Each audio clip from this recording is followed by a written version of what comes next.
राघव चड्ढा को मिलिला बड़ दायित्व। आम आदमी पार्टी छाड़ी बीजेपी रे जोग देबा परे बीजेपी रे राघव चड्ढा को मिली बड़ दायित्व। राज्यसभार जाचिका समितिर चेयरमैन भावे बीजेपी नियुक्त करिछि। राघव चड्ढा को यह पद मिलिबा परे एहाकु नै राजनैतिक महल रे चर्चा आरंभ होइछि।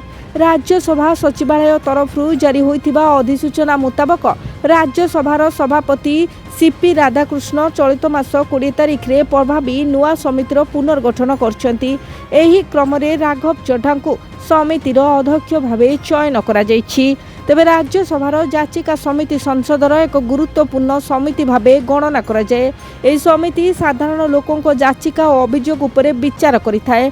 यह सहित साधारण लोकंको समस्या को नहीं सरकार को परामर्श मध्य देइथाए। एपरि परिस्थिति रे एही समितिर दायित्व राघव चड्ढा को मिलिबाकू राजनैतिक दृष्टि मध्य गुरुत्वपूर्ण बोली कहा जाए। तेबे समिति रे राघव चड्ढा व्यतीत आउ अनेक सांसद को सामिल करा जायछि। राजनैतिक विशेषज्ञ मतरे बीजेपी रे जोग देबा परे राघव चड्ढा को एते शीघ्र बड़ संसदीय दायित्व मिलिबा दलीय नेतृत्वर विश्वास को प्रदर्शन करुछि। एहा द्वारा संसद रे तांको भूमिका आहुरी मजबूत होई पारे। तेबे राज्यसभा रे होइतिबा एही नुआ नियुक्ति गुड़िको संसदर आगामी अधिवेशन पूर्व गुरुत्वपूर्ण बोली कहा जाउछि। Bureau report, Biraja news.